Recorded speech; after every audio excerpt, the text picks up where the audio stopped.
Assalamualaikum. Today our topic is 5 kingdom classification. According to modern system of taxonomy, living organisms have been classified into the following 5 kingdoms. Number 1 is kingdom Prokaryota, या इसे हम kingdom Monera भी कहते हैं. This kingdom include almost all the prokaryotes. Prokaryotes वो organisms होते हैं जिनमें ट्रू न्यूक्लियस नहीं होता या न्यूक्लियर मटेरियल के गिर्द कोई वाज़ेह न्यूक्लियर मेम्ब्रेन मौजूद नहीं होती है, और इनकी एग्जाम्पल्स हैं बैक्टीरिया एंड साइनोबैक्टीरिया. साइनोबैक्टीरिया का जो मशहूर तरीन मेंबर है वो नॉस्टॉक है. नंबर 2 किंगडम है किंगडम प्रोटोक्टिस्टा. इसे किंगडम प्रोटिस्टा भी कहते हैं. It include all the multicellular eukaryotic organisms which are no longer classified as animals, plant और फंजाई.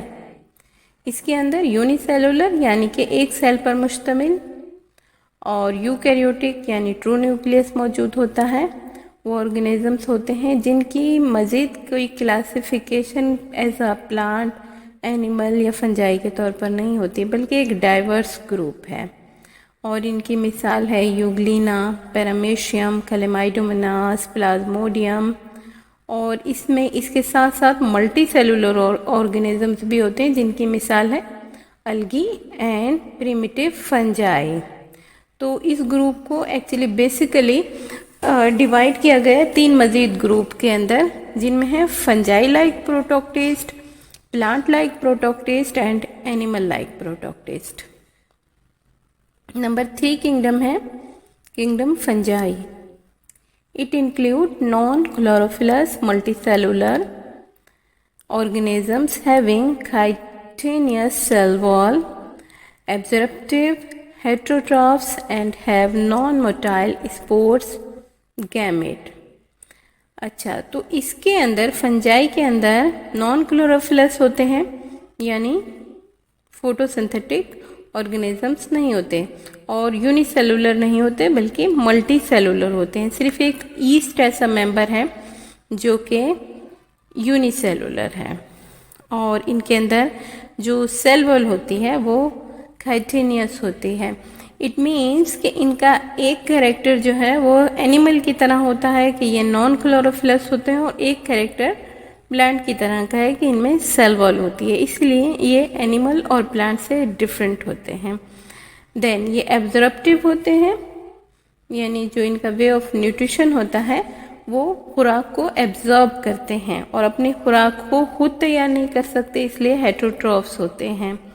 और इनके जो स्पोर्स होते हैं वो नॉन मोटाइल होते हैं, जिन्हें हम स्पोर्स या गैमेट कह सकते हैं. एग्जाम्पल है इनकी एग्रिकस, जिन्हें मशरूम, इसी के साथ साथ ईस्ट, और इसके अलावा अस्टिलागो, देन इनके अंदर पेनिसिलियम, इस तरह के और बहुत सारे फंगस शामिल हैं. Kingdom Plantae. नंबर 4 किंगडम है. It include all the eukaryotic, multicellular, chlorophyllous, photosynthetic, autotrophs having cell wall made up primarily of cellulose. अच्छा जी, तो इनमें यूकैरियोट होते हैं, मल्टीसेलुलर यानी एक सेल से ज़्यादा सेल पर मुश्तमिल होते हैं, क्लोरोफिलस यानी फोटोसिंथेटिक होते हैं, क्लोरोफिल प्रेजेंट होता है, और ऑटोट्रॉफ होते हैं मीन्स अपनी ग़िज़ा फोटोसिंथेसिस के ज़रिए खुद तैयार करते हैं. और इनकी जो सेल वॉल होती है वो फंजाई से इस तरह डिफरेंट होती है कि ये बेसिकली सेलुलोज से बनी होती है, जबकि फंजाई की सेल वॉल काइटिन नामी कार्बोहाइड्रेट से बनी होती है. और किंगडम प्लांटी में zygote retain to become embryo and exhibiting heteromorphic alternation of generation. इनका जो जाइगोट होता है वो एम्ब्रियो के अंदर ही रहता है और हेट्रोमॉर्फिक अल्टरनेशन ऑफ जनरेशन का मुजाहरा करते हैं. हेट्रोमॉर्फिक अल्टरनेशन ऑफ जनरेशन एक ऐसी अल्टरनेशन ऑफ जनरेशन होती है जिसके अंदर स्पोरोफाइट और गैमेटोफाइट की शेप एक दूसरे से अलग अलग होती है, दोनों सिमिलर नहीं होते. अगर दोनों सिमिलर हों तो ऐसी अल्टरनेशन ऑफ जनरेशन को हम आइसोमॉर्फिक अल्टरनेशन ऑफ जनरेशन कहते हैं. अब किंगडम प्लांटी की एग्जाम्पल्स हैं हमारे पास मोस, फर्न, पाइन एंड एप्पल। यहाँ मोस जो है वो ब्रायोफाइट से ताल्लुक़ रखता है, फर्न ट्रेडोफाइट से ताल्लुक़ कर रखता है, पाइन एक जिम्नोस्पर्म है, जबकि एप्पल एक एंजियोस्पर्मिक प्लांट है। हमारा फिफ्थ किंगडम है kingdom Animalia. It include all eukaryotic, non chlorophyllous, multicellular, ingestive heterotrophs with no cell wall.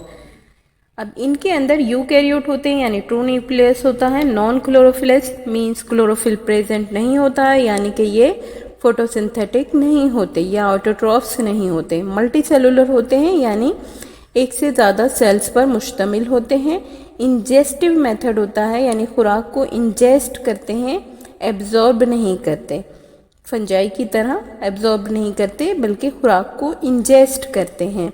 Heterotrophs होते हैं यानी अपनी ग़िज़ा दूसरे जानदारों से हासिल करते हैं और इनमें सेल वॉल नहीं होती, यानी क्लोरोफिलस भी नहीं होते और सेल वॉल भी नहीं होती। ये करैक्टर इन्हें प्लांट से जुदा करता है।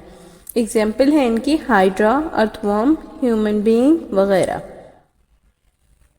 Scientist has discovered and name more than 1.5 million species of living organisms which exist in a great variety of form, shape and size.